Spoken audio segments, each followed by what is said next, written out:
देखो, अगला टॉपिक है world's first AI safety summit.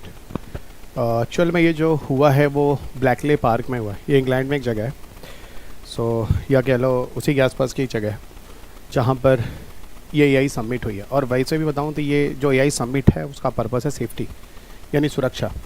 क्या है इस पूरे एआई सेफ्टी समिट में, बात करते हैं।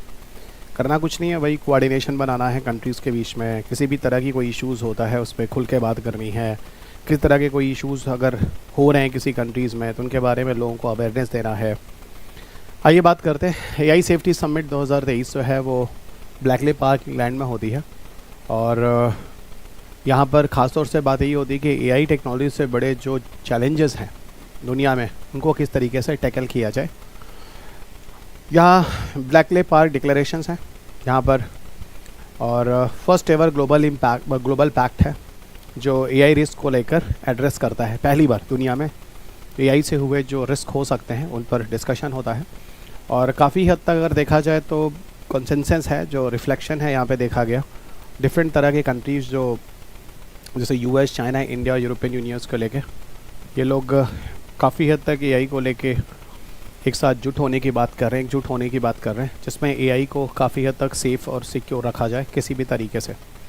कोशिश ये करनी है कि जो ह्यूमन से रिलेटेड एसोसिएटेड जो रिकॉग्नाइज जो रिस्क हो सकते हैं उनके बारे में जानकारी पता की जाए। किस तरह से क्या क्या रिस्क हो सकता है उनको बचाने की कोशिश की जाए। अगली चीज़ ये है कि इंटरनेशनल कोऑपरेशन और कोलैबोरेशन है जो लगातार वो बना रहे। एक एआई सेफ्टी समिट है जो हमेशा एक होती रहे दुनिया में, जिसमें एआई वगैरह के जो कोलैबोरेशंस हैं है ना, एक दूसरे के साथ मिलजुल कर काम हो। रीज़न ये है कि अगर एआई को सुरक्षित करना है तो इंटरनेशनल लेवल पर सबको लेकर चलना होगा। अब जैसे कोई भी एप्लीकेशन या कोई भी चीज़ है वो किसी भी जगह पे डेवलप होती है, और ग्लोबलाइज दुनिया में अगर बात करें तो इस तरह के टूल्स वगैरह हर जगह अवेलेबल होते हैं। तो यहाँ पर एआई से जुड़े हुए कोई इंटरनेशनल नियम कानून भी बनाए जाए, क्योंकि इसके पीछे हम लोगों ने काफ़ी एथिकल कंसर्न भी देखा है।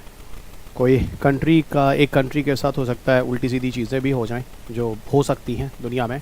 तो इस तरह की चीज़ें जो है इंटरनेशनल लेवल पे एक समिट जो है वो होना बहुत ज़्यादा ज़रूरी है। और जो यहाँ आप देख रहे हैं इससे इंडिया को क्या फ़ायदा मिलता है, मतलब इंडिया में किस तरह की चीज़ें हैं जिससे इंडिया में जो इंटेंशन है जो होने वाला है। तो हमारे यहाँ जो नॉन रेगुलेशन जो एआई फ्रेमवर्क है उसको रेगुलेटरी फ्रेमवर्क बनाने की बात हुई है, पहली बात।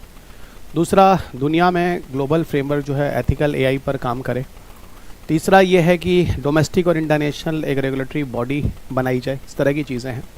तो भारत में भी इस तरह की चीज़ें हैं कि हमारे देश में भी एक रेगुलेटरी बॉडी हो जो एआई की तरह की चीज़ों की एक्टिविटी को चेक करे।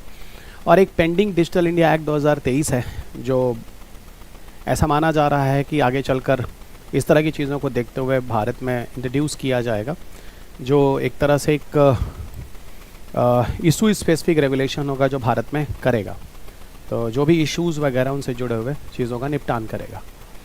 ये ब्लैकले पार्क के बारे में अगर एक दो लाइन में बात करें तो दुनिया में काफ़ी पॉपुलर रहा है, और यहाँ लोग जाते भी हैं। एक तरह से टूरिस्ट स्पॉट भी है, बहुत ज़्यादा नहीं लेकिन स्टिल इट इज़ पॉपुलर। ये एक्चुअल में जो है बकिंघमशायर इंग्लैंड वहाँ पड़ता है, जो लगभग 80 किलोमीटर दूर है लंदन से नॉर्थ साइड में। और WW2 यानी वर्ल्ड वार 2 के टाइम में इसका रोल भी रहा है। British governance code and cipher school के फॉर्म में इसको यूज़ किया गया था। इसके बहुत सारे कंट्रीब्यूशन है। अगर इस जगह के बारे में बात करें तो जर्मन एनिग्मा कोड वगैरह कुछ था, उसको विकसित करने के लिए जगह का यूज़ किया गया था। इसके अलावा दुनिया का पहला प्रोग्रामेबल इलेक्ट्रॉनिक डिजिटल कंप्यूटर है ना से भी जुड़ी हुई ये जगह है जो न्यूज़ में रहा है। करंट स्टेटस की बात करें तो वही ये एक तरह से म्यूज़ियम और हिस्टोरिक साइट है, और attracting visitors interested in its war time history and contribution. जो WW2 वर्ल्ड वार 2 से जुड़ी हुई जो लड़ाई वगैरह है उससे जुड़े हुए सारे मेमोरेबल वगैरह हैं। ओके, सो यहाँ म्यूज़ियम्स वगैरह है जो स्थापित है।